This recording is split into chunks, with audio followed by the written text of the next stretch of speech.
وہ دل ہی دل میں بولی اور سعدیہ بیگم کی طرف متوجہ ہو گئی، جو کہہ رہی تھی کہ مجھے تمہارے بابا نے بتا دیا تھا کہ تم کھانا کھائے بغیر آ رہے ہو، اس لیے میں نے تمہاری پسند کا بنایا ہے، تم کھانا کھاؤ، تب تک میں چائے بنا لوں۔ تائی جان آپ رہنے دیں، میں چائے بنا دیتی ہوں۔ اس سے پہلے کہ میر جواب دیتا زرنب بول پڑی۔ دونوں حیران ہو گئے کہ جو حارث اور آقا جان کے کسی کام کو ہاتھ لگانا تو دور کی بات، اس طرف دیکھتی بھی نہ تھی، چائے بنانے لگی۔ وہ اب اپنے لیے بھی بنانے لگی تھی، تو ان کے لیے بھی بنا دوں گی۔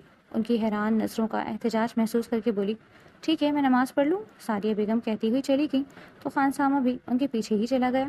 میر حارث کھانا کھاتے ہوئے پرسکون نظروں سے زرنب کو دیکھنے لگا، جو کہ چائے کا پانی رکھ رہی تھی۔ باقی سب کدھر ہیں؟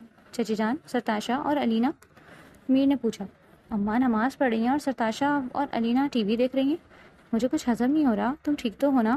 میر حارث نے بالآخر اپنی حیرت کا اظہار کر ہی دیا تو زرنب نے پلٹ کر دیکھا، جو پانی کا گلاس لبوں کے ساتھ لگائے اسے جانچتی نظروں سے دیکھ رہا تھا، تو وہ گھبرا گئی۔ ہاں میں ٹھیک ہوں، کیوں؟ زرنب خان کا یہ روپ کچھ ہضم نہیں ہو رہا تھا، اچانک اتنا بدلاؤ۔ وہ نیپکن سے ہاتھ صاف کرتا ہوا اٹھ کھڑا ہوا۔ ہضم تو مجھے بھی نہیں ہو رہا تمہارے ساتھ اس طرح کا رویہ رکھنا، پر کیا کروں، مجبوری ہے، وہ دل میں بولی، مگر اسے دیکھ کر مسکراتی ہوئی الٹا اسے سوال کر گئی، کیوں؟ آپ کو میرا یہ بدلا رویہ اچھا نہیں لگا کیا؟ برا تو مجھے تمہارا پورا رویہ بھی نہیں لگتا تھا۔ میر حارث اس کے قریب آ کر دلکشی سے مسکرایا تو وہ ناسمجھی سے اسے دیکھنے لگی، جو کچن میں آتے ہی مہتاب کی طرف متوجہ ہو گیا تھا۔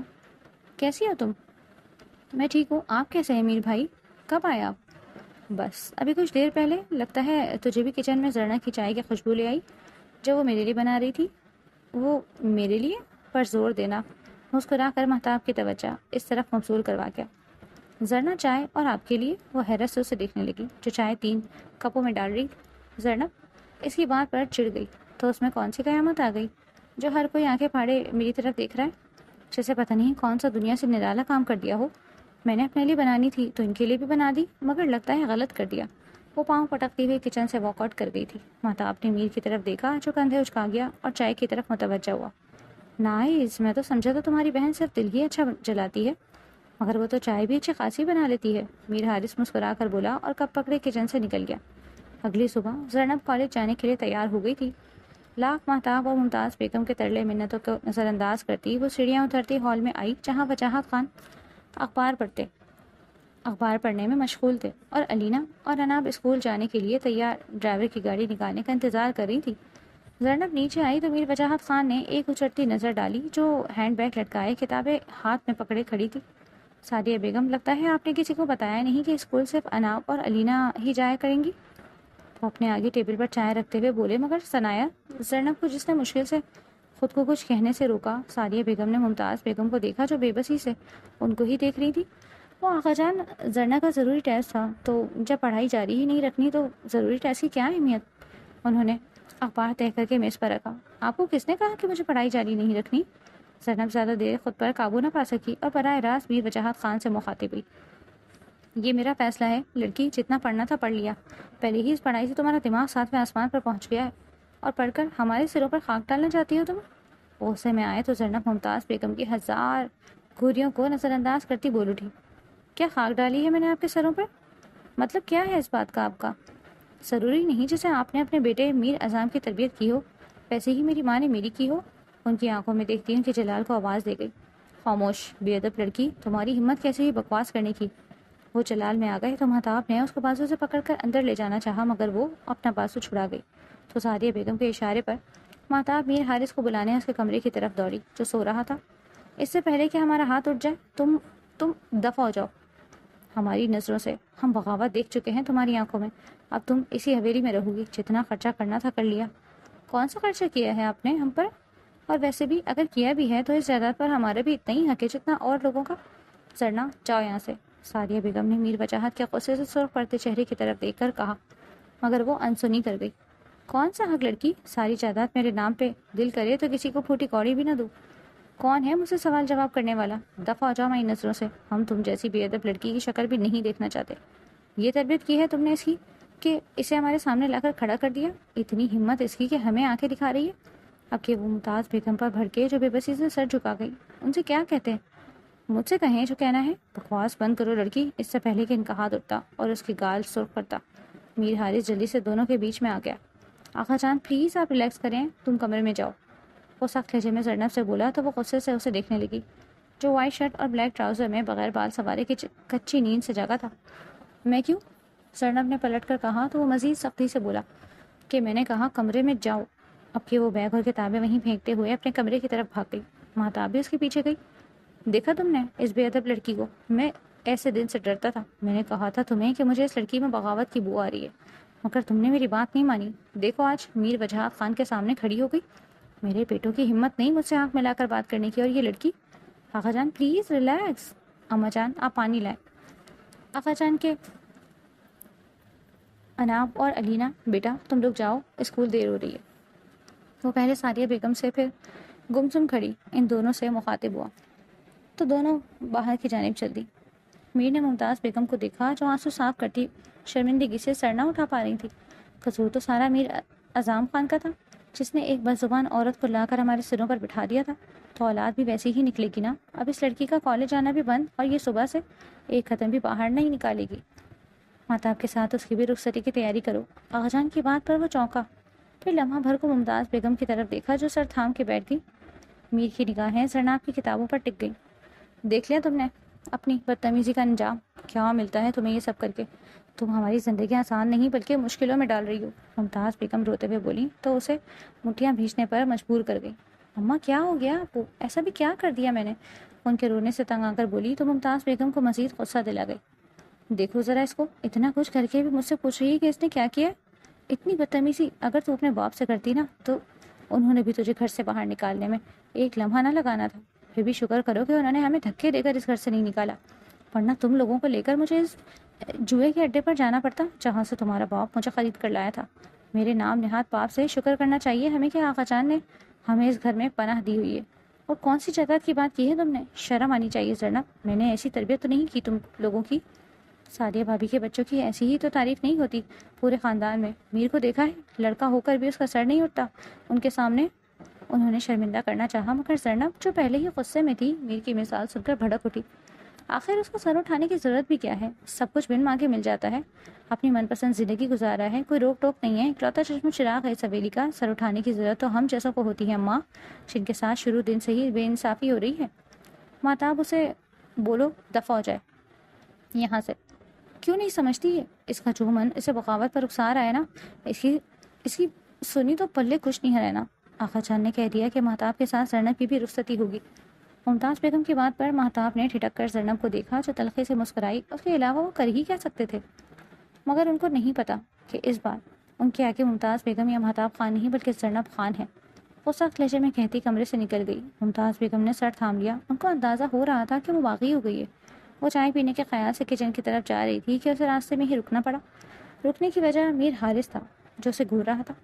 مجھے تم سے بات کرنی ہے، باہر لان میں ویٹ کر رہا ہوں، وہ سخت لہجے میں بولتا چلا گیا۔ زرنب نے کچھ لمحے بھر بھیج کر سوچا، پھر چائے کا ارادہ کینسل کرتی باہر لان میں آئی جہاں وہ ٹہلتا ہوا اس کا انتظار کر رہا تھا۔ کیوں بلایا مجھے؟ اس کے سامنے جا کر خراج تحسین پیش کرنے کے لیے۔ کیا آپ میرے ہاتھوں سے قبول کریں گی؟ وہ تنزن چبا چبا کر بولا تو زرنب نے چہرہ دوسری طرف موڑ لیا۔ آئی کانٹ بلیو دس کہ تم اب آقا جان سے اتنی بدتمیزی سے بات کر سکتی ہو۔ میں نے ان سے کوئی بدتمیزی نہیں کی، جو سچ تھا وہ بیان کیا۔ اگر ان کو یہ بدتمیزی لگی ہو تو میرا کیا قصور؟ وہ سکون سے بولتی اسے حیران کر گئی۔ اپنے سے 3 گنا عمر کے انسان سے جو رشتے میں دادا لگتے ہیں، ان کے سامنے کھڑے ہو کر ان کی آنکھوں میں آنکھیں ڈال کر اونچی آواز میں بات کرنا کون سی ادب کے زمرے میں آتا ہے؟ مس زرنب خان بتائیے گا مجھے ذرا، انہوں نے کتنا غلط کیا اور ان کا رویہ؟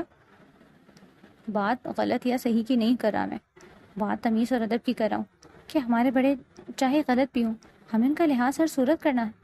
کیا ہمیں زیب دیتا ہے کہ ہم ان کے آگے کھڑے ہوں؟ میں جانتا ہوں آقا جان کا رویہ شروع سے ہی اچھا نہیں رہا، لیکن تم سب کے ساتھ، کیونکہ وہ ابھی تک چاچا کے غیر خاندان میں شادی کرنے کے فعل کو قبول نہیں کر پائے، مگر تمہارا رویہ ان کو ناپسند کروا رہا ہے۔ تم لوگوں سے چچی جان کو دیکھا ہے کبھی؟ ان کے آگے سر تک نہیں اٹھایا، ان کی چپ کا ہی خمیازہ بھگت رہی ہو۔ اگر پہلے دنوں سے انہوں نے اپنے اور ہمارے حق میں آواز بلند کی ہوتی تو آج مجھے یہ سب نہ کرنا پڑتا۔ وہ تیزی میں بولی تو میر حارث نفی میں سر ہلانے لگا کہ مرغی کی وہی ایک ٹانگ، دماغ نام کی کوئی چیز ہے بھی یا نہیں؟ مہتاب بھی تو ہے، اس نے کبھی ایسا نہیں کیا، وہ بھی اماں کی طرح بزدل ہے، اور جینا بزدلی نہیں، اپنا حق لینا جانتی ہوں میں۔ او مائی گاڈ، وہ سب کے سامنے مٹھی بھیج گیا، ورنہ دل تو کر رہا تھا اس بیوقوف لڑکی کو 2 لگا دے تاکہ عقل ٹھکانے آ جائے۔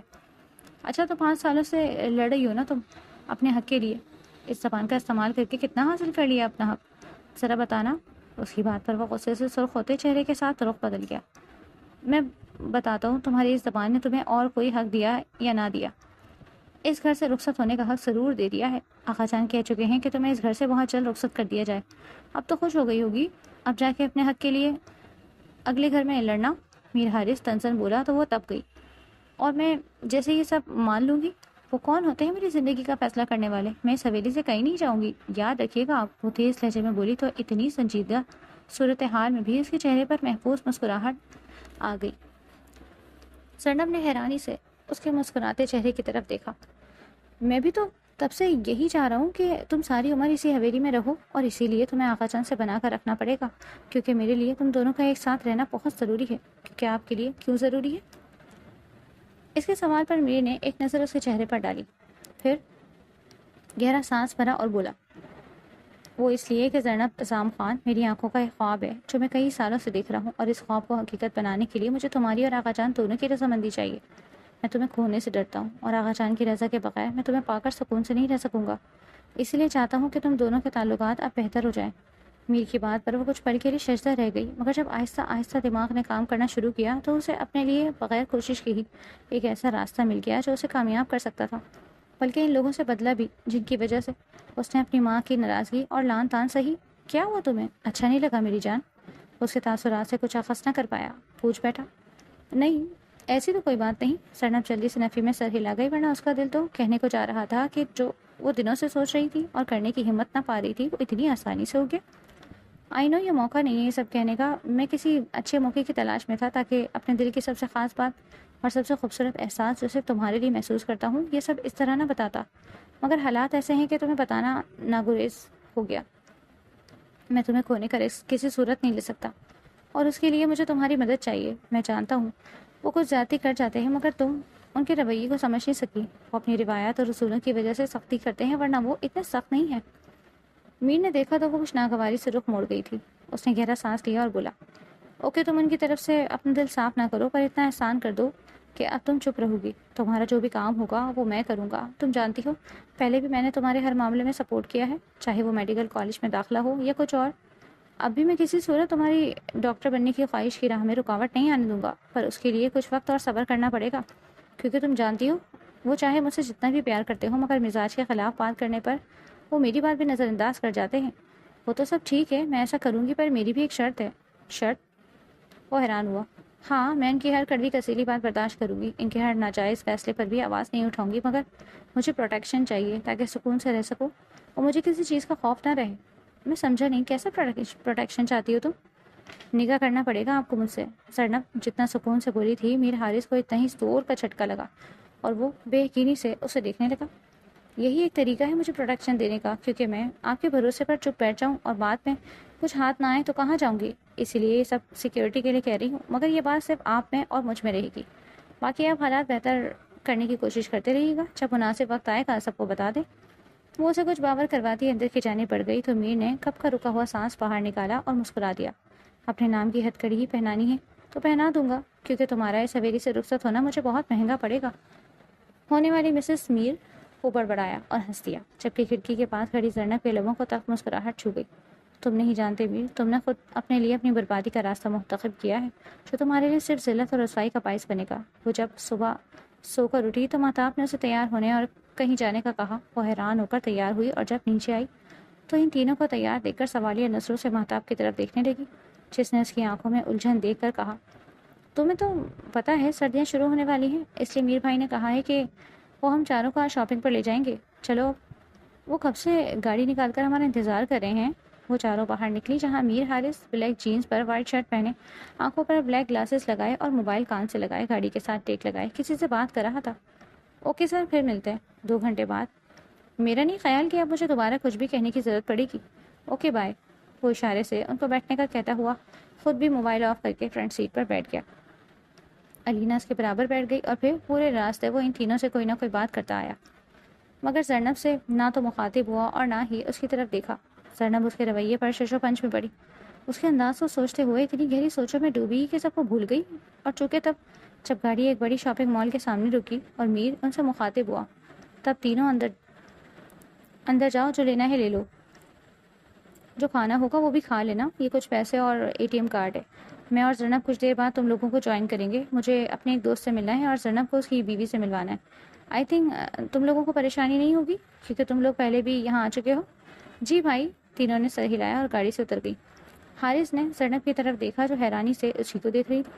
تم آگے آ سکتی ہو اور ذرا جلدی کرو، وہ سب ہمارا انتظار کر رہے ہیں. میر کی بات پر وہ چونکی، پھر گہرا سانس بھرتی آگے بیٹھ گئی. اور اگلے 20 منٹ میں وہ لوگ میر کے دوست ساتھ کے گھر تھے، جہاں ساتھ کی بیوی سمیت اس کے اور دوست اور نکاح خواہ بھی موجود تھا. زرنب یہ سب دیکھ کر تو پل کے لیے سن ہو گئی کہ جو فیصلہ اس نے صرف میر وجاہت خان کو نیچے دکھانے کے لیے کیا تھا، اب اس کو حقیقت کا روپ دینے کے لیے کافی ہمت چاہیے تھی اور اپنی پوری ہستی داؤ پر لگانی تھی کہ ایک ایسے شخص کو اپنا آپ سونپنا جس کے ساتھ آپ 22 سال سے نفرت کا رشتہ نبھا رہے ہو. اس کی قدم لڑکھڑائے مگر حارث نے اس کا ہاتھ پکڑ کر سہارا دیا اور نرمی سے بولا، میری طرح تمہیں بھی گھر والوں کے بغیر یہ قدم اٹھانا مشکل لگ رہا ہے، مگر جب فیصلہ کر لیا ہے تو اب اسے پورا بھی کرنا ہے، تاکہ نہ تمہیں کوئی خوف رہے اور نہ مجھے تمہارے بچھڑنے کا ڈر. اور میں تم سے وعدہ کرتا ہوں کہ تم پر کوئی بھی الزام نہیں آنے دوں گا، سب کچھ اپنے سر لوں گا. اس کی آنکھوں میں دیکھتا وہ مضبوط لہجے میں بولا تو زرنب کو نگاہیں چرانے پر مجبور کر گیا. یہی تو میں چاہتی ہوں میر، کہ تمام الزام تم اپنے سر پر لو. وہ دل دل میں بولتی اس کے ساتھ قدم بڑھا گئی. کیا بات ہے زرنب، میں دیکھ رہی ہوں پچھلے 2 دنوں سے تم بڑی گمسم ہو.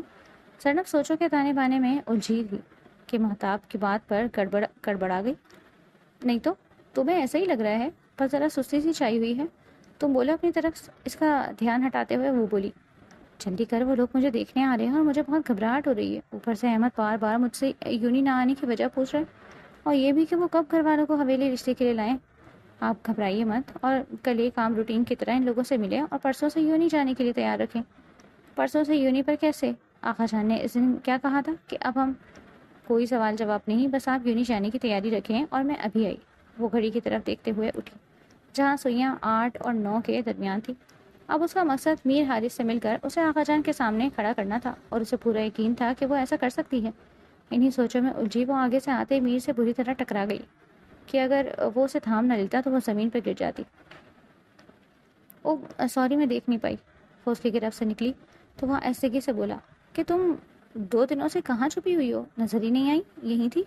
وہ مدھم لہجے میں بولی، کیا بات ہے، تم کچھ اپسیٹ لگ رہی ہو.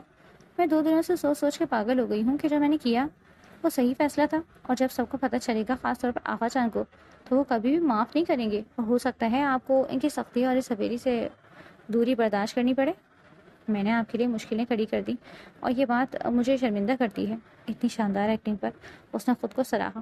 تم پاگل ہو، ایسا سوچا بھی کیسے کہ مجھے تمہاری وجہ سے کوئی مشکل آ سکتی ہے. دیکھو، میں نہیں جانتا کہ بعد میں اس فیصلے کے اثرات کیا ہوں گے اور مجھے کیا کچھ برداشت کرنا پڑے گا، پر میں اتنا جانتا ہوں کہ ان حالات کو مد نظر رکھتے ہوئے ہمارا یہ فیصلہ بالکل درست تھا، کیونکہ 2 دنوں سے میں بہت پرسکون نیند سو رہا ہوں. ورنہ تو مجھے ڈر لگ رہا تھا کہ آقا جان کوئی ایسا فیصلہ نہ کر دیں جو تمہیں مجھ سے دور لے جائے. پر اب ایسا کوئی ڈر اور خوف نہیں. میر حارث، یہ تو تجھے آنے والا وقت ہی بتائے گا کہ یہ فیصلہ کیسے تمہاری نیندوں کو حرام کرتا ہے. وہ دل ہی دل میں سوچتی مگر ظاہر مسکرا دی. ویسے مجھے ابھی تک یقین نہیں آ رہا کہ تم نے خود مجھے نکاح کا کہا، کیونکہ اگر پچھلے کئی سالوں سے دیکھا جائے تو تمہارا رویہ کچھ اچھا نہیں رہا میرے ساتھ.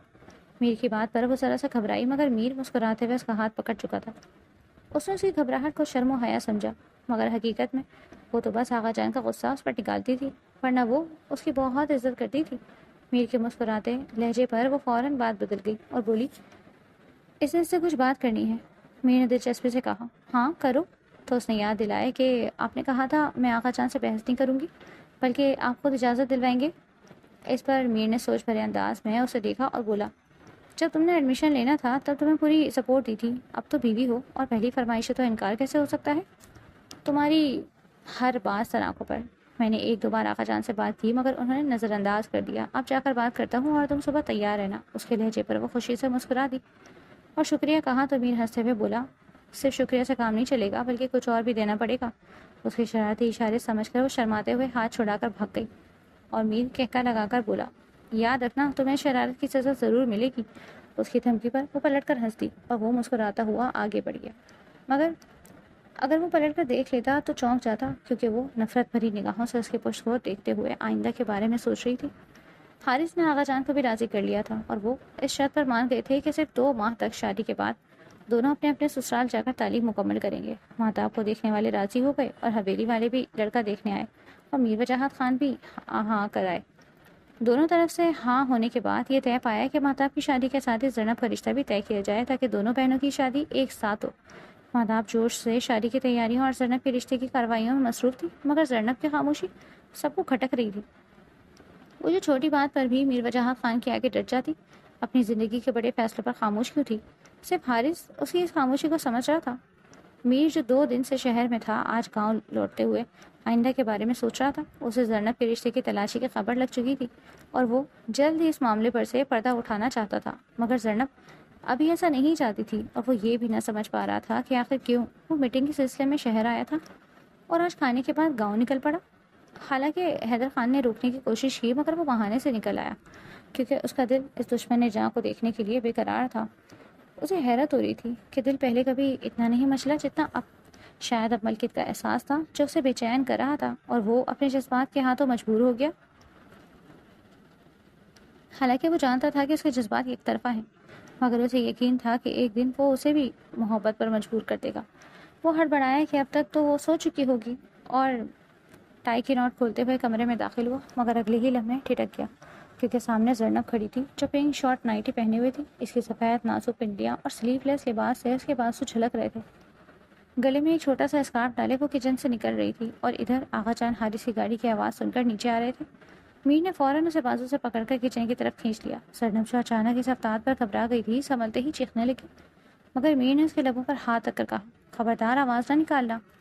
زینب نے ہاتھ جھٹکتے ہوئے کہا کہ اگر آپ نے میرے ساتھ کچھ برا کیا تو میں سیدھی آپ کی امی کے پاس چلی جاؤں گی۔ اس کے لہجے پر میر نے غصے سے کہا کہ تم اس وقت اور وہ بھی اس حلیے میں باہر کیوں نکلی ہو؟ زینب نے گھبرا کر کہا، حارث آیا ہے نا، کہاں ہے وہ؟ تبھی آغا جان کی آواز گونجی اور زینب خاموش ہو گئی۔ ملازمہ نے جواب دیا کہ جی بڑے خان، میر بابا آ گئے ہیں اور اپنے کمرے میں فریش ہو رہے ہیں۔ آغا جان نے کہا کہ ٹھیک ہے، وہ فریش ہو کر آئیں، تب تک میں انتظار کر لیتا ہوں۔ آغا جان کے الفاظ پر میر جھنجھلا گیا اور غصے سے زینب کو دیکھا جو یا تو واقعی نادم تھی یا نادم ہونے کا ڈھونگ کر رہی تھی۔ میر نے سخت لہجے میں کہا کہ اگر آغا جان نے تمہیں اس حلیے میں دیکھ لیا تو تمہیں بدتمیزی کے ساتھ ساتھ بے شرم بھی قرار دیتے۔ تم جانتی ہو کہ آغا جان کو تو عورتوں کا سر پر دوپٹہ نہ ہو تو غصہ آ جاتا ہے، پھر اس حلیے میں دیکھ کر وہ آپے سے باہر ہو جاتے۔ تمہیں کیا ضرورت تھی اس حالت میں باہر نکلنے کی؟ ذرا یہ بھی سوچ لیتی کہ نوکر جاگ رہے ہوتے ہیں۔ زینب نے شرمندگی سے سر جھکا کر کہا، سوری، مجھے خیال نہیں رہا، دراصل بھوک لگی تھی اس لیے میں بغیر سوچے باہر آ گئی کہ اس وقت کوئی جاگ بھی سکتا ہے۔ اسی شرمندگی بھرے لہجے نے میر کا غصہ ٹھنڈا کر دیا اور اس نے نرمی سے کہا، آئندہ احتیاط کرنا، ویسے مجھے نہیں پتا تھا کہ محترمہ اتنی شب بیدار ہیں۔ شاہانہ لباس میں ملبوس وہ جب گہری نگاہوں سے اسے دیکھنے لگا تو وہ خود میں سمٹنے پر مجبور ہو گئی۔ میر نے شریر لہجے میں کہا، مانا کہ تمہیں میرے سامنے اس طرح رہنے کا حق ہے، مگر جب تک رخصتی نہیں ہو جاتی ذرا احتیاط لازم ہے۔ انسان اتنے حسین نظاروں سے اپنی نگاہیں نہیں ہٹا سکتا، پھر بہکنے کا الزام ہم پر مت نہ ڈالنا۔ اس کے سنجیدہ لہجے نے اسے خفا کر دیا اور وہ پیچھے ہٹ کر دیوار کے ساتھ لگ گئی۔ میر اس کے سرخ چہرے کو دیکھ کر مسکرا دیا اور کہا، تم بہت خوبصورت ہو اور خوبصورتی کا ٹیکس تو بنتا ہے۔ اس دن تم مجھے کچھ دیے بغیر بھاگ گئی تھی، حالانکہ آغا جان کو بنانا کوئی آسان کام نہیں تھا۔ اس کی دھمکی پر کہ وہ تائی جان کو آواز دے گی، وہ مزید مسکرا دیا اور بولا، ہاں ضرور آواز دوں تاکہ اماں جان سے پہلے آغا جان کی انٹری ہو جائے۔ اس پر وہ مجبوراً مزاحمت کرنے لگی، مگر اس کوشش میں اور قریب آ گئی۔ میر نے ایک ہاتھ اس کی کمر میں ڈال کر اسے قریب کیا اور اس کی گرم سانسیں اپنے چہرے پر محسوس کرنے لگا، پھر نہایت نرمی سے اس کی روشن پیشانی پر اپنے پیار کا پہلا بوسہ دیا۔ اس لمس پر وہ کانپ سی گئی اور چاہ کر بھی دور نہ ہو سکی۔ پھر وہ اس کی آنکھوں کو چومنے لگا اور اس سے پہلے کہ مزید آگے بڑھتا، باہر سے آغا جان کی آواز آ گئی جو فضل الدین کو اپنے کمرے میں بلا رہے تھے۔ میر نے تیزی سے کہا، میں آغا جان کو ان کے کمرے میں لے جاتا ہوں، تم کچن سے نکل جانا، گڈ نائٹ۔ وہ ایک گہری نظر ڈال کر چلا گیا اور زینب اپنی نامعلوم کیفیت سے باہر نکلی اور زیر لب کوسنے لگی کہ کمینے کی ہمت کیسے ہوئی مجھے چھونے کی؟ یہ سب میری غلطی ہے جو اس کے آگے کمزور پڑ گئی، آئندہ اسے موقع ہی نہ دوں گی۔ میں تو اسے معصوم سمجھتی تھی مگر وہ تو لفنگا نکلا۔ وہ اپنی اصل حالت میں آ چکی تھی اور ابھی کی کیفیت کو چھپانے کے لیے دل ہی دل میں اسے گالیاں دینے لگی۔ اگلے دن اتوار کی صبح سب دیر سے اٹھے اور جب زینب 10 بجے ناشتے کے لیے کچن میں آئی تو سب لوگ میر وجاہت خان کے سوا ناشتہ کر رہے تھے۔ علینا کو بلانے بھیجا گیا تھا مگر وہ سوئی ہوئی تھی۔ زینب جیسے ہی دروازے پر پہنچی تو ممتاز بیگم نے اسے دیکھ کر کہا، آ جاؤ زینب، علینا کو بلانے بھیجا تھا مگر تم سو رہی تھی۔ ان کے بولنے پر حارث نے رخ موڑا اور اسے دیکھا جو بلو سوٹ میں سادہ سے جوڑے میں بھی دل کے تار ہلا رہی تھی۔ سعدیہ بیگم نے مہتاب سے کہا، بیٹا ناشتہ کر لیا ہو تو ممتاز سے کہہ دینا چائے آغا جان کو دے دیں اور اطلاع دے دینا کہ ہم ڈرائیور کے ساتھ شہر جا رہے ہیں۔ زرنا تم بھی ساتھ چلنا۔ مہتاب کی بات سن کر میر جو اماں کی بات پر ریلیکس ہوا تھا پھر غصے میں آ گیا۔ سعدیہ بیگم نے بھی کہا، ہاں زرنا تم بھی چلو، مگر اس نے نفی میں سر ہلایا کہ کہا میرا موڈ نہیں ہے، آپ لوگ جائیں میں لنچ بنا لوں گی۔ اس پر میر کے لبوں پر مسکراہٹ آ گئی جسے چھپانے کے لیے اس نے کپ کو منہ سے لگایا۔ جب سب نکل گئے تو اس نے بھرپور نظروں سے زرنب کو دیکھا جو مسلسل دیکھے جانے سے خفا ہو گئی اور جھنجھلا کر بولی، کیا ہے ایسے کیوں دیکھ رہے ہیں؟ اس کی بات پر وہ مسکرا دیا اور بولا، اگر تم مجھے اگنور کرو گی، ایک نظر بھی نہ ڈالو گی تو میں تو دیکھوں گا نا۔ اس نے کہا، کب اگنور کیا آپ کو؟ اس پر میر قریب آ کر اس کے برابر والی کرسی پر بیٹھ گیا تو وہ پیچھے کو ہو گئی۔ میر شرارت سے بولا، یہ نان فیئر ہے، کوئی بھی دیکھ سکتا ہے۔ پھر اس کے ہاتھ سے چائے کا کپ لے کر اپنے ہونٹوں سے لگا گیا اور بولا، سنا ہے ایسا کرنے سے محبت بڑھتی ہے تو سوچا ٹرائی کر لوں۔ اس پر زرنب حیران رہ گئی اور دل ہی دل میں اس کی بیوقوفی پر ہنس دی کہ محبت ہوگی تو بڑھے گی نا میر، نفرت تو ضرور بڑھتی رہے گی۔ اس کی خاموشی پر میر نے پوچھا، کیا سوچ رہی ہو؟ مگر اس سے پہلے ملازمہ آ کر بولی، چھوٹے صاحب آپ کو بڑے صاحب بلا رہے ہیں، ڈیرے پر جانا ہے۔ میر نے کہا، اوکے تم جاؤ میں آتا ہوں۔ پھر اٹھتے ہوئے مسکرا کر بولا، آج کا دن تمہارے ساتھ گزارنے کا ارادہ تھا مگر کام کی وجہ سے نہیں ہو سکا، پھر بھی آنے کی کوشش کروں گا۔ آج لنچ میرا فیوریٹ کچھ بنانا۔ یہ کہہ کر اس کے رخسار پر بوسہ دیا اور وہاں سے نکل گیا۔ وہ ساکت رہ گئی۔ لفنگا کہیں گا، اپنی اوقات دکھا گیا۔ دل تو کرتا ہے لنچ میں زہر پیش کروں اس کمینے کو۔ وہ حسب معمول لان تان میں مشغول ہو چکی تھی۔ وہ لنچ کرنے کے بہانے آقا جان سے اجازت لے کر حویلی آیا تو سیدھا کچن میں گیا، مگر وہاں ملازمہ کو مصروف دیکھ کر زرنب کی تلاش میں اوپر آیا جہاں وہ اسے لاؤنج میں ہی مل گئی۔ جب دیکھو ٹی وی اور گیمز، ان کے علاوہ اور کوئی کام نہیں ہے تم دونوں کو؟ اگر مجھے غصہ دلاؤ گی تو تم دونوں کا ٹرپ کینسل کرا دوں گی۔ اب ہم نے کیا کر دیا؟ آپ تو ہماری دشمن بن گئی ہیں۔ ہمیں میرے بھائی نے اجازت دی ہے ٹرپ پہ جانے کی۔ سرتاشا منمنائی، اگر میں اجازت نہیں دوں گی تو تم لوگوں کا میر بھائی بھی کچھ نہیں بول سکے گا۔ سرناب کے لہجے میں غرور بول رہا تھا، اور یہ کیسا غرور تھا کہ میر سمجھ کر مسکرا دیا۔ اب بس بھی کرو، کیا جان لوگی بچوں کی؟ جاؤ اپنے روم میں جا کر اسٹڈی کرو، 1 ماہ بعد ایگزامز ہیں اور مجھے تم دونوں کا رزلٹ شاندار چاہیے۔ میر کی بات پر جہاں زرنب نے چونک کر اسے دیکھا وہاں ان دونوں نے سکون کا سانس لیا، کیونکہ شروع سے زرنب اپنا سارا غصہ ان پر نکالتی تھی، اس لیے دونوں کی اسے جان جاتی، اور ان کی فیوریٹ آپ ہی مہتاب تھی جو ہمیشہ ان کی سائڈ لیتی۔ محترمہ، مانا کہ اب آپ بہن کے ساتھ بھاوج بھی بن گئی ہیں اور اپنے شوہر کو اپنی ہر بات منوانے پر مجبور کر سکتی ہیں، مگر پلیز وہ دونوں میری جان ہیں، میں ان کے چہرے اداس نہیں دیکھ سکتا۔ وہ اس کے قریب آ کر نرمی سے بولا، اور میں کیا ہوں؟ وہ یقیناً غصے میں غلط بول گئی تھی اور جب اپنی بات سمجھ میں آئی تو شرمندگی سے سر بھی نہ اٹھا سکی۔ میری اسی بات پر دلکشی سے مسکرا دیا، آپ تو میری زندگی ہیں، میری جینے کی وجہ، میری جان، میرا سب کچھ ہے۔ میرا یہ مطلب نہیں تھا۔ وہ نظریں چرا گئی، جو بھی تھا مجھے تو اچھا لگا، میرے نصیب میں آئی ہو تم۔ اور دور ہٹی، لنچ بنانا ہے۔ میرے لیے کیا بنایا؟ مجھے پتہ ہی نہیں تھا آپ کو کیا پسند۔ کیا تمہیں نہیں پتا؟ ساری حویلی میری پسند جانتی ہے، ویسے کیا بنا رہی ہو لنچ میں؟ بریانی اور کباب۔ حارث اس کی بات پر ہنس دیا، ابھی تمہیں میری پسند کا پتہ نہیں ہے اور یہ بنا لیا؟ جب پتہ چلے گا تب کیا کرو گی مائی پریٹی مسز؟ اس کا پرجوش ہونا نہ سمجھی تو آنکھوں میں سوال لیے اس کی طرف دیکھا۔ میر نے اس کا ہاتھ اپنے ہاتھوں میں لے کر کہا، مجھے بھی یہی پسند ہے، اگر یاد ہو تو میں لنچ میں کباب کے بغیر تو کرتا ہی نہیں۔ اس کی بات پر اس کے دماغ میں بھی جھماکا ہوا کہ سعدیہ بیگم ہمیشہ کباب بنا کر فریج میں رکھتی تھیں اور سب کو پتا تھا کہ میر کو کباب اور بریانی بہت پسند ہے، اور وہ انجانے میں اسی کی پسند کا اہمیت دے چکی تھی۔ اف، مجھے بھی یہی کچھ بنانا تھا لنچ میں، اب نخرے کرے گا، چلو کوئی نہیں، جہاں اتنا کیا وہاں یہ بھی صحیح، بیچارہ خوش ہو جائے گا۔ وہ دل ہی دل میں خود کو مومن کرنے لگی، یار اس میں شرمانے والی کون سی بات ہے؟ میں تمہارا شوہر ہوں، تم میرے لیے کچھ بھی کر سکتی ہے، اور یقین مانو مجھے اتنا اچھا لگا کہ دل چاہ رہا ہے تمہیں انعام دوں۔ آج پہلی دفعہ اپنے ہاتھوں سے میرے لیے لنچ بنایا، مانگو، کیا مانگنا چاہتی ہو؟ میں اسی وقت دوں گا۔ نہیں، مجھے کچھ نہیں چاہیے۔ او ہاں بیوی، کاش تم رخصتی مانگ لیتی۔ اس کی آنکھوں کے لہجے میں مانے شرارت سرد تھی۔ وہ لال سرخ ہوتی آگے بڑھی، پر میر نے اس کی گلائی پکڑ کر اپنی جانب کھینچا جس سے وہ اس کے سینے سے جا لگی۔ شرم کریں، اس کی گرفت سے نکلتی اسے دھکیلتی بھاگ گئی تو میر سر پر ہاتھ پھیر کر مسکرا دیا، زینب کو موقع مل گیا تھا حارث کو سب کی نظروں سے گرانے اور میر وجاہت سے بدلہ لینے کا۔ میر حارث کسی بزنس میٹنگ کے سلسلے میں 5 دن کے لیے نیو یارک چلا گیا اور زینب کسی موقع کی تلاش میں تھی جو بالآخر اسے مل ہی گیا۔ سب ناشتہ کر رہے تھے۔ میر وجاہت بولے، احمد لوہاری کا فون آیا تھا اور اپنے بیٹے کی شادی جلد کرنا چاہتے ہیں، اس لیے میں نے اور حیدر نے مشورہ دیا ہے کہ ان کو تاریخ دی جائے، وہ جمعے کو آئیں گے۔ بڑی کے بعد چھوٹی کا بھی پھر سوچیں گے۔ ان کی بات پر مہتاب تو لمحے کے لیے ساکت رہ گئی، جبکہ باقیوں کے لیے بھی یہ چونکا دینے والی خبر تھی، خاص طور پر زینب کے لیے۔ جی آغا جان، جیسے آپ چاہیں۔ کیوں؟ جیسے آغا جان چاہیں ویسا ہی کیوں؟ ضروری تو نہیں۔ زینب کو ماں کی بات سے اختلاف ہوا۔ بکواس بند کرو، اٹھو یہاں سے۔ میر وجاہت کے چہرے پر ناگواری دیکھ کر ممتاز بیگم نے ڈانٹ کر کہا، مگر وہ نظر انداز کر کے میر وجاہت خان سے مخاطب ہوئی، مجھے آپ کا یہ فیصلہ نامنظور ہے کیونکہ مہتاب وہاں خوش نہیں رہے گی، وہ کسی اور کو چاہتی ہے۔ خاموش بے ادب لڑکی، سعدیہ اسے کہو کہ میری نظروں سے دور ہو جائے، ورنہ ہم اس کی بدتمیزی کو برداشت نہیں کر سکیں گے۔ بلا شبہ اس نے ان کے جلال کو آواز دی تھی۔ بات اتنی آسان نہ تھی جتنی آسانی سے وہ کر گئی، بغیر کسی خوف و خطر کے۔ زرنا اپنے کمرے میں جاؤ۔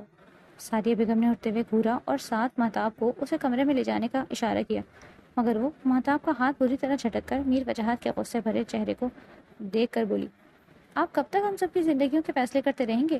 مہتاب کو وہاں شادی نہیں کرنی تو بس نہیں کرنی۔ ممتاز بیگم کے زوردار تھپڑ نے اسے خاموش کروا دیا۔ وہ بے یقینی سے ماں کی طرف دیکھنے لگی جنہوں نے پہلی بار اس پر ہاتھ اٹھایا تھا۔ اگر سعدیہ بیگم انہیں بروقت نہ روکتی تو ایک اور تھپڑ لگا سکتا تھا۔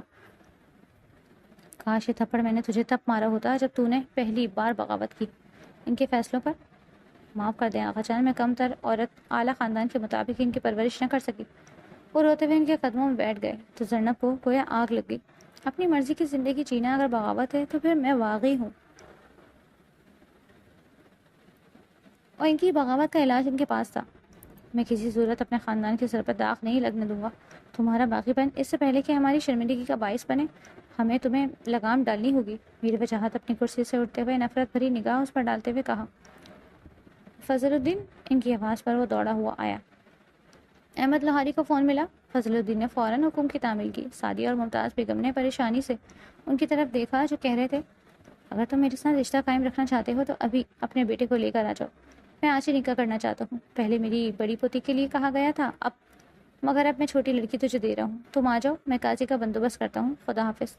ان کے بعد سب ایک دوسرے کو چونک کر دیکھنے لگے اور پھر انہوں نے کہا، حیدر کو فون کر کے بلا لو اور خبردار اگر کسی نے حارث کو اس بارے میں کچھ بتایا اسے پریشان کرنے کی ضرورت نہیں۔ وہ سعدیہ بیگم کو تلقین کرتے اپنے کمرے میں چلے گئے۔ سعدیہ بیگم نے زینب کو دم سادے کھڑا دیکھ کر کہا، یہ سب تمہاری زبان درازی کا انجام ہے۔ رہنے دو باجی، شکر کرو وہ اتنی بدتمیزی کے باوجود اسے کنویں میں نہیں پھینک رہے، ورنہ تو وہ اس گھر میں جانے کے بھی لائق نہیں۔ ممتاز بیگم خشمگین نگاہوں سے دیکھتی چل دی تو سعدیہ بیگم بھی حیدر خان کو فون کرنے کے خیال سے اندر کی جانب بڑھ گئی تو مہتاب اس کے پاس آئی۔ زرنا، اب کیا ہوگا؟ تم نے مجھے بچانے کے لیے اپنا آپ داؤ پر لگا دیا۔ میر بھائی کو کال ہرگز نہیں کرنا اور ڈونٹ وری، ایسا کچھ نہیں ہوگا۔ وہ سختی سے منع کرتی اپنے کمرے میں آ گئی۔ شکریہ میر وجاہت خان، آپ نے میرا کام نہ صرف آسان کر دیا بلکہ اپنی بے عزتی کا سامان خود ہی کر لیا۔ وہ تلخی سے مسکرائی۔ کیا ہوا آغا جان مانے؟ سعدیہ بیگم نے حیدر خان سے پوچھا اور ان کے نفی میں سر ہلانے پر خاموش ہو گئی۔ تمہیں تو پتہ ہے وہ اپنے بات کے کتنے ضدی ہیں۔ ایک دفعہ جو کہہ دیا بس اس پر عمل کروانا ہے۔ حارث بھی نہیں یہاں، ورنہ وہ ان سے کچھ بھی منوا سکتا تھا۔ بھائی صاحب، آپ لوگ کس چیز کی فکر کر رہے ہیں؟ ہم نے گھر اور لڑکا دیکھا ہے، سب کچھ اس نافرمان کی اوقات سے بڑھ کر ہے۔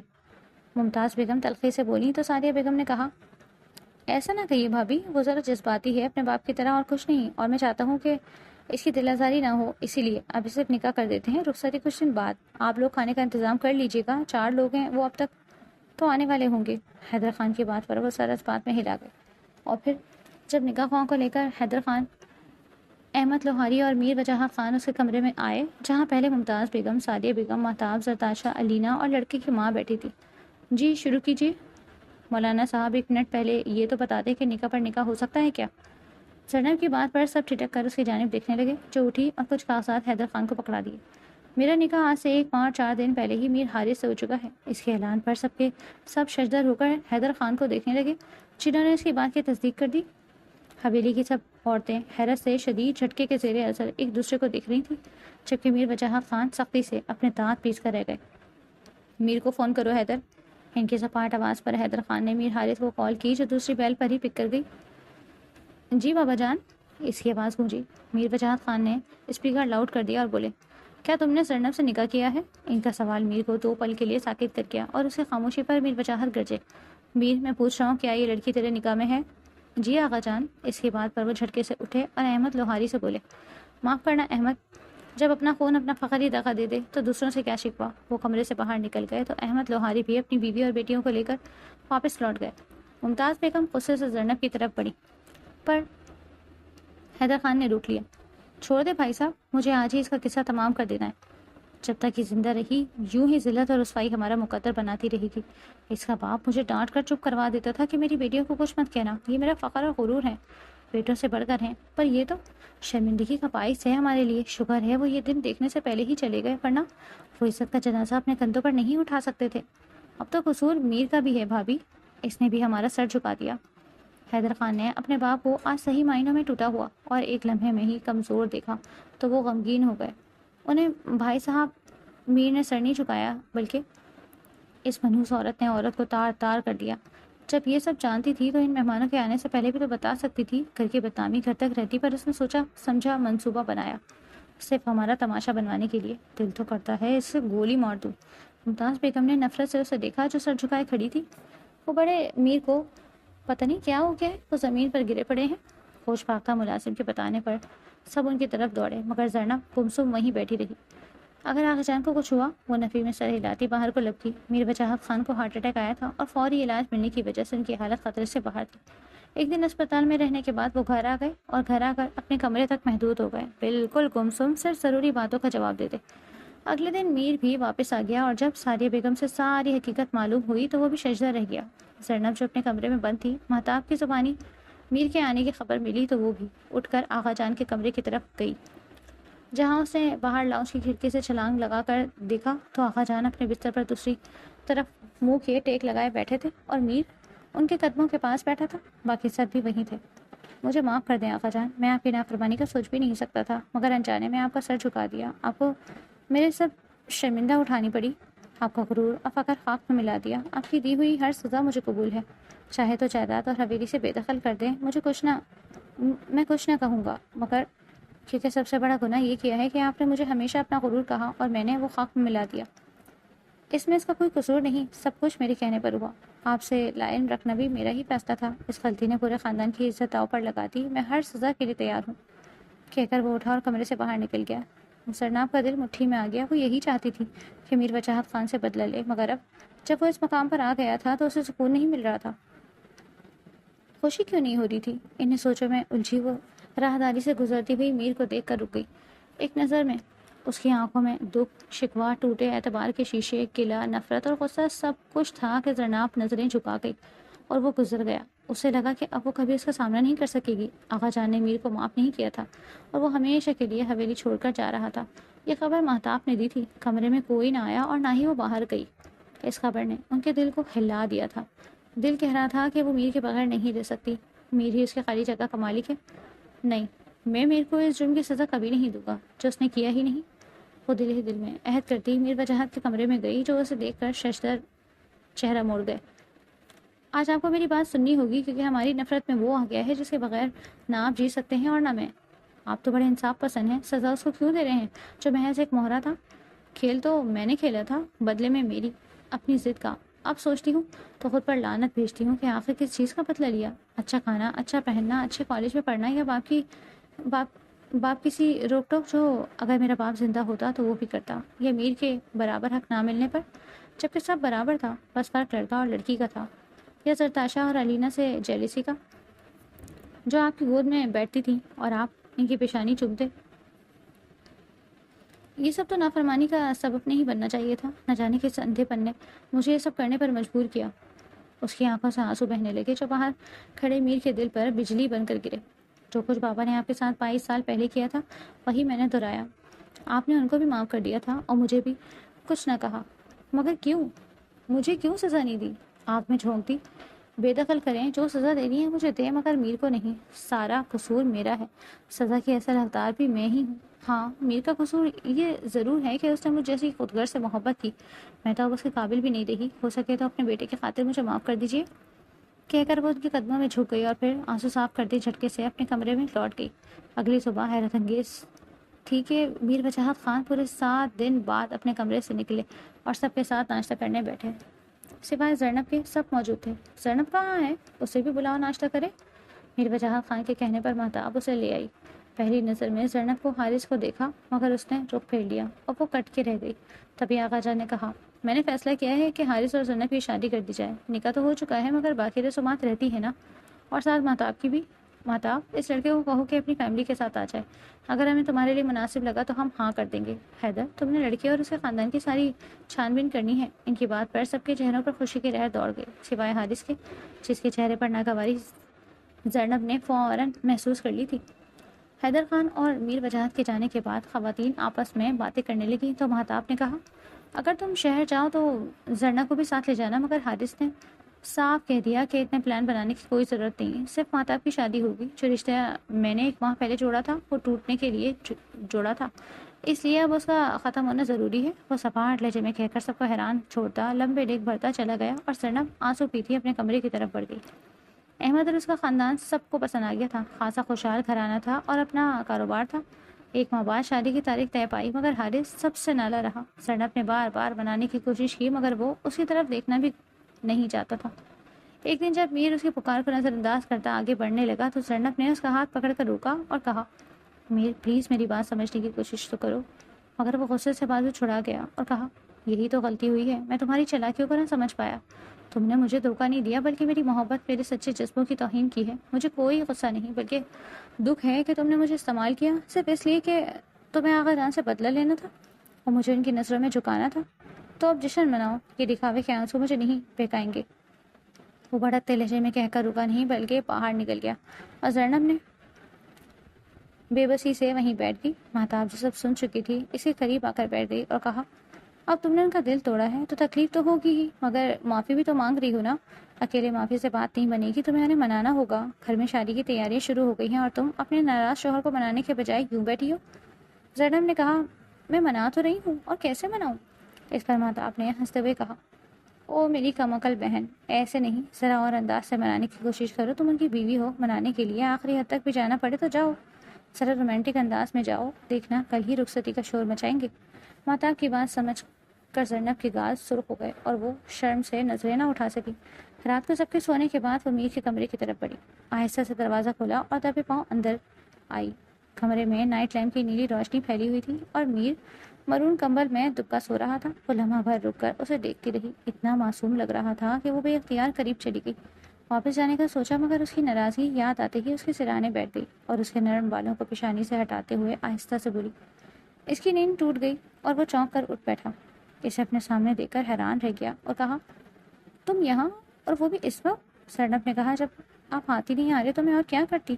ویسے بھی آپ کو تو میری 2 منٹ کی بات بھی گوارا نہیں، وہ معصومیت سے بولی تو میر نے گہرا سانس لیتے ہوئے لائٹ آن کی۔ زینب زیادہ پنک گرم سوٹ اور شال میں لپٹی، بال جوڑے میں بندھے، سادگی میں بھی دل کو چھو گئی۔ وہ اس کی گہری نگاہوں سے گھبرا گئی اور بولی، کب تک ناراض رہیں گے؟ میر کا دل اسے کمرے سے دیکھ کر ہی پگھل گیا تھا۔ حارث نے کہا، تم نے بہت ہرٹ کیا ہے مجھے، میں نے محبت میں ہاتھ بڑھایا تھا، مگر تم نے بدلے کے لیے۔ زینب نے آنکھوں میں نمی لیے کہا، یہ سوچ ہے کہ میں نے آغا جان کی نظروں میں آپ کو گرانے کے لیے یہ سب کیا، مگر یہ اس سے بھی بڑا سچ ہے کہ میں آپ کی ناراضگی برداشت نہیں کر سکتی۔ مجھے اپنی غلطی کا احساس تب ہوا جب مجھے لگا آپ مجھ سے دور جا رہے ہیں۔ اب پتہ چلا کہ میں نے اپنے ساتھ زیادتی کی ہے۔ وہ پرنم آنکھوں سے اس کے قریب آئی اور وہ اسے اپنے حصار میں لے کر اس کی سب نادانیاں اور غلطیاں معاف کر کے، دراصل اس نے دل اسی دن صاف کر لیا تھا جب اس نے آغا جان کے سامنے سب مان لیا۔ اور یہ اس سے بھی بڑا سچ تھا کہ حارث نہ تو اس سے ناراض رہ سکتا تھا اور نہ نفرت، بلکہ اسے اپنی ہی ذات پر غصہ آیا کہ میں نے اس دن تمہارے ساتھ اتنا روڈلی بیہیویئر کیوں کیا۔ اتنی محبت؟ زینب کی آنکھوں سے آنسو رواں ہو گئے جو اس کے سینے میں جذب ہونے لگے۔ میر نے صرف بلیک بنیان اور ٹراؤزر پہن رکھا تھا، اپنے سینے پر نمی محسوس کر کے اسے نرمی سے آگے کیا۔ جو رو رہی تھی؟ تم رو رہی ہو؟ کیا تم اس وجہ سے رو رہی ہو کہ میں تم سے اتنی محبت کرتا ہوں؟ وہ حیرت کے جھٹکے کے زیر اثر تھی۔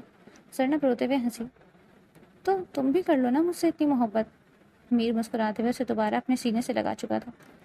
آپ جتنی تو نہیں کر پاؤں گی پر بہت کرتی ہوں۔ وہ سکون سے اس کے سینے پر سر ٹکا گئی۔ وہ حیرت سے اسے دیکھنے لگا۔ وہ مسکرا رہی تھی، اس کی آنکھوں کی روشنیوں سے نظریں چرانے پر مجبور کر گئی۔ دیکھو تم بھی مجھ سے محبت کرتی ہو تو کوئی ثبوت بھی تو دو۔ کیا میں نے مانگا تھا آپ سے اور نہ آپ نے دیا؟ وہ اس کی شرارت سمجھ چکی تھی۔ اس کی روشن پیشانی، اس کے گلابی ہونٹ اور آنکھوں کو چومتا اسے چٹپٹا گیا۔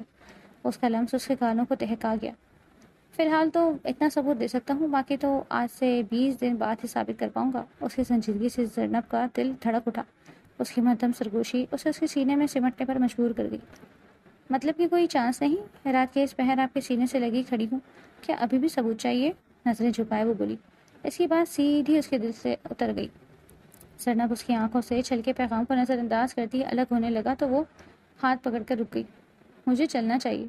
اتنی جلدی بھی کیا ہے؟ ایک رات ہی تو ہے، گزر جانے دو۔ نہیں جی، اب مجھے چلنا چاہیے۔ وہ یہ کہہ کر رکی نہیں، جلدی سے کمرے سے نکل گئی۔ آج شادی کا دن تھا۔ مہتاب کے ساتھ زرنب بھی اسٹیج پر سجی بیٹھی تھی۔ آغا جان نے رخصتی کے وقت دونوں کے سروں پر ہاتھ رکھا، جس پر دونوں ایموشنل ہو گئے۔ بالآخر سب کی رضامندی سے ان کے رشتے جڑ چکے تھے، جو سب کے لیے خوشی کا باعث تھے، اور ان کی آنے والی زندگی خوشیوں سے بھری ہوئی تھی، کیونکہ زرنب کو میر کی محبت ہمیشہ کے لیے نصیب ہو گئی تھی۔ آج مکلاوے کا دن تھا۔ مہتاب اپنے سسرالیوں کے ساتھ حویلی آئی ہوئی تھی۔ گھر کے تمام افراد کھانے کی میز پر جمع تھے کہ اچانک دادا جان نے سب کی توجہ اپنی جانب مبذول کرائی۔ ممتاز بیٹا، میں سوچ رہا تھا کہ اب مہتاب بیٹی کی ذمہ داری پوری ہو چکی، تو کیوں نہ امیر اور زرناب کا ولیمہ بھی کر دیا جائے؟ دادا جان کے منہ سے بیٹا کا لفظ سن کر ممتاز بیگم حیرت زدہ رہ گئی، مگر مہمانوں کی موجودگی میں اپنی حیرت چھپاتے ہوئے بولی، بالکل آغا جان، آپ بھائی صاحب سے مشورہ کر لیجئے۔ تو ہاں حیدر بیٹا، بالکل آغا جان، جیسا آپ چاہیں وہی ٹھیک ہے۔ تو طے پایا کہ اسی ہفتے کی شام کو ولیمے کی تقریب ہوگی، جس پر سب نے رضامندی شامل کی۔ کھانے کے بعد دادا جان نے ممتاز بیگم اور ان کے تینوں بیٹیوں کو اپنے کمرے میں بلایا۔ وہ کھانے سے فارغ ہو کر جب دادا جان کے پاس پہنچی تو وہ اپنی کرسی پر بیٹھے تھے۔ ان کی آمد پر دادا جان نے انہیں بیڈ پر بیٹھنے کا اشارہ کیا۔ چاروں ماں بیٹیاں وہاں بیٹھ گئیں تو دادا جان رنجیدہ اور غم بھرے لہجے میں بولے، تم لوگوں کے ساتھ میں نے ساری زندگی جو سلوک کیا، شاید میں اس کی معافی کا حقدار نہیں، مگر میرے بچوں، میں نے ہمیشہ تمہارا بھلا چاہا اور وہی کیا۔ اگر اس میں کوئی کمی یا زیادتی رہ گئی ہو تو مجھے معاف کر دو۔ میں اپنے بیٹے کے غم میں تم لوگوں کے ساتھ انجانے میں ناانصافیاں کر گزرا۔ بیٹا کا لفظ سنتے ہی ممتاز بیگم تڑپ اٹھی اور پھوٹ پھوٹ کر رونے لگی۔ آج آغا جان نے انہیں بیٹا کہہ کر ساری زندگی کی گناہوں کا بوجھ اپنے دل سے اتار دیا۔ نہیں آغا جان، آپ ایسا نہ کہیں۔ زرنب ان کے قدموں میں جا بیٹھی اور زاروں قطار رونے لگی۔ اسی دوران باہر سے گزرتے ہوئے میر نے کمرے کے منظر کو دیکھا۔ زرنب کے بہتے مہتاب اور چھوٹی بیٹی بھی ان کے پاس آ کر بیٹھ گئی، اور دادا جان نے آج پہلی بار اپنے دل کے غم ان کے ساتھ ہلکا کیا۔ دادا جان کے کمرے سے آنے کے بعد زرنب اپنے کمرے میں موجود تھی جب اچانک اس کے موبائل پر میسج کی بیپ ہوئی۔ اس نے فون اٹھا کر دیکھا تو میر کا پیغام تھا، اوپر چھت پر آ جاؤ۔ زرنب نے لمحے بھر توقف کیا اور پھر خاموشی سے اوپر جا پہنچی۔ میر پہلے سے ہی وہیں موجود تھا۔ اس نے زرنب کو دیکھتے ہی مضبوطی سے اپنی باہوں میں بھر لیا اور ساتھ رکھی کرسی پر بیٹھنے کا اشارہ کیا۔ زرنب جیسے ہی کرسی پر بیٹھی، میر نے نرم اور مدھم لہجے میں کہا، میں نے اس دن تمہاری اور دادا جان کی ساری گفتگو سن لی تھی۔ میں بس یہ کہنا چاہتا ہوں کہ تم جو ساری زندگی ضد اور تلخی دکھاتی رہی، ایک طرح سے ٹھیک ہی تھا۔ احساس کمتری کا شکار بچہ ایسے ہی رویہ اختیار کرتا ہے۔ آج جب دادا جان نے تم سے معافی مانگی تو وہ سب کچھ میرے دل کو چھو گیا۔ زرنب دھیمی آواز میں بولی، میر، دادا جان آخر کیوں معافی مانگیں گے؟ وہ بس تھوڑے جذباتی ہو گئے تھے، اور ہاں، آپ ان باتوں کے بارے میں زیادہ نہ سوچو۔ پھر میر نے اس کی آنکھوں میں دیکھتے ہوئے شریر لہجے میں کہا، اس کے بجائے کچھ اور سوچوں، جیسا کہ ہمارے ولیمے اور شادی کے بعد کے دنوں کے بارے میں؟ زرنب کا چہرہ لال گلابی ہو گیا۔ وہ شرماتے ہوئے بولی، نہیں، اس بارے میں نہیں۔ میر نے شوقی سے پوچھا، تو پھر کس بارے میں سوچوں؟ زرنب جھجکتے ہوئے بولی، کسی بارے میں بھی نہیں۔ اٹھنے لگی تو میر نے اس کا بازو تھام لیا اور پل بھر میں اسے اپنی گود میں بٹھا لیا۔ زرنب کانپتی ہوئی سرگوشی کرنے لگی، کوئی آ جائے گا؟ میر نے اسے کان کے قریب جھک کر کہا، کوئی نہیں آئے گا، اور تم میری بات سنو، آج تک جو ہوا جیسا بھی ہوا سب بھول جاؤ۔ دادا جانا بدل چکے ہیں، جب تک وہ زندہ ہے ہمیں ان کا خیال رکھنا ہے۔ زرنب نے اس کی بات پر ہاں میں سر ہلایا۔ موقع دیکھتے ہی وہ میر کی گرفت سے نکل کر بھاگ گئی اور اپنے کمرے میں جا پہنچی۔ پیچھے سے میر کی شوق آواز چھت پر گونجی، بیگم صاحبہ، جہاں مرضی بھاگ لیجیے، کل کو آنا تو ہماری قید میں ہی ہے۔ زینب دروازے کے پاس رک گئی. اس کے لبوں پر انجانی سی مسکراہٹ اور دل میں ایک انوکھی سی لرزش تھی. میر کی آواز اب بھی اس کے کانوں میں گونج رہی تھی. حویلی آج روشنیوں اور رونق سے جگمگا رہی تھی. در و دیوار پر جگنوں کی مانند لٹکتی کمکمیں اور پھولوں کی خوشبو ماحول کو خوابوں جیسا بنا رہی تھی. صحن میں بڑے بڑے جھاڑ فانوس جگمگاتے ہوئے مہمانوں کا استقبال کر رہے تھے. عورتوں کے حصے میں خوشبو بھری ہنسی گونج رہی تھی اور مردوں کی جانب شایان شان محفل سجی تھی. زینب سب کی نگاہوں کا مرکز بنی. سفید و سنہری رنگ کے لہنگے میں یوں لگ رہی تھی جیسے چاندنی زمین پر اتر آئی ہو. ماتھے پر بندیا، ہاتھوں میں مہندی اور چہرے پر گھبراہٹ بھری مسکراہٹ. وہ اپنے دل کی دھڑکنوں کو سنبھالنے کی ناکام کوشش کر رہی تھی. ادھر میر نیلے اور سلور رنگ کے شاندار شیروانی میں روایتی وقار اور جوانی کے رعنائیاں سمیٹے اپنے دوستوں اور رشتہ داروں میں گھرا ہوا تھا، مگر اس کی نظریں بار بار ایک ہی سمت اٹھتی جہاں زینب بیٹھی تھی. کھانے کے بعد جب سب لوگ دادا جان کے ساتھ مصروف ہو گئے تو میر نے آہستگی سے زینب کو دیکھا. نگاہوں کی زبان وہ تھی جو لفظوں سے زیادہ گہری لگتی. زینب نے شرماتے ہوئے نظریں جھکا لی، مگر دل میں انجانی سی راحت محسوس ہوئی. کچھ ہی دیر بعد دادا جان نے سب کے سامنے کھڑے ہو کر دعا کی کہ اللہ کہ نیا رشتہ دونوں کے لیے محبت، سکون اور رحمت کا سبب بنے. سب نے بلند آواز میں آمین کہا. میر نے اسی لمحے زینب کے قریب جا کر دھیرے سے سرگوشی کی. یہ دعا آج سے نہیں، صدیوں پہلے میری تقدیر میں لکھی جا چکی تھی. زینب نے حیرت سے اسے دیکھا. اس کی آنکھوں میں شوقی اور محبت کی چمک ایک ساتھ رقص کر رہی تھی. وہ کچھ بول نہ سکی اور سر جھکا کر دل کی دھڑکنوں کو سنبھالنے لگی. رات گہری ہو چکی تھی. مہمان رخصت ہو رہے تھے، لیکن حویلی کی فضا میں ابھی تک مسکراہٹیں، دعائیں اور خوشبوئیں گونج رہی تھی. زینب جان گئی تھی کہ آج سے اس کی زندگی کا نیا باب شروع ہو گیا ہے. ایک ایسا باب جس میں میر کی ہنسی، اس کی محبت اور اس کی چاہت ہمیشہ شامل رہے گی. رات کی خاموشی نے حویلی کو گھیرے رکھا تھا. صحن میں جگمگائے کمکمیں بجھ چکے تھے. صرف دور آسمان پر چمکتے ستارے گواہ تھے. ہوا میں گلاب اور چمیلی کی خوشبو رچی ہوئی تھی. زینب اپنے کمرے میں موجود تھی. سفید ریشمی لباس میں لپٹی، گھونگھٹ کے نیچے چھپا چہرہ شرم سے گلاب کی مانند کھل رہا تھا. ہاتھوں میں مہندی کی لالیاں اور پانزیب کی مدھم جھنکار کمرے کی خاموشی کو موسیقی بنا رہی تھی. دل کی دھڑکنیں تیز تھیں اور نظریں مسلسل جھکی ہوئی تھیں. اسی لمحے دروازہ آہستگی سے کھلا. میر کمرے میں داخل ہوا، گہری نظر زینب پر ڈالی اور پھر دھیرے دھیرے قریب آتا گیا. زینب نے گھبرا کر پلکیں جھکانی. دل کی دھڑکنیں اور بھی بے قابو ہو گئیں. میر نے کرسی کھینچ کر اس کے قریب بیٹھتے ہوئے مدھم لہجے میں کہا، بیگم صاحبہ آج سے آپ پوری میری ہیں. زینب شرارتی لہجے میں بولی، تو پہلے کیا عادی تھی؟ میر نے اس کا ہاتھ تھام لیا. مہندی کی خوشبو کمرے میں پھیل گئی. اس کی گرفت مضبوط مگر نرم تھی. زینب نے کانپتے ہوئے ہاتھوں کو چھڑانے کی کوشش کی، مگر میر نے ہلکی سی مسکراہٹ کے ساتھ کہا، اب بھاگنے کی اجازت نہیں، یہ قید عمر بھر کی ہے. زینب کی پلکوں پر نمی جھلکنے لگی. وہ گھبرا کر بولی، میر سب کچھ اتنی جلدی بدل گیا، مجھے ڈر لگ رہا ہے. میر نے اس کے گھونگھٹ کو آہستگی سے سرکایا اور اس کی آنکھوں میں جھانکتے ہوئے کہا، یہ ڈر نہیں، محبت ہے. دل کو پہچاننے میں وقت لگتا ہے اور میں وعدہ کرتا ہوں کہ تمہیں کبھی اکیلا محسوس نہیں ہونے دوں گا. زینب کی آنکھوں سے آنسو بہ نکلے، مگر اس میں سکون کی روشنی تھی. میر نے اس کے آنسو اپنی انگلیوں سے صاف کیا اور آہستگی سے ماتھے پر بوسہ دیا. کمرے کی فضا میں سکون اور قربت کا ایسا جادو پھیل گیا جیسے صرف وہ دونوں ہی محسوس کر سکتے تھے. باہر ستارے چمک رہے تھے اور اندر دو دلوں کی دنیا ایک ہو چکی تھی.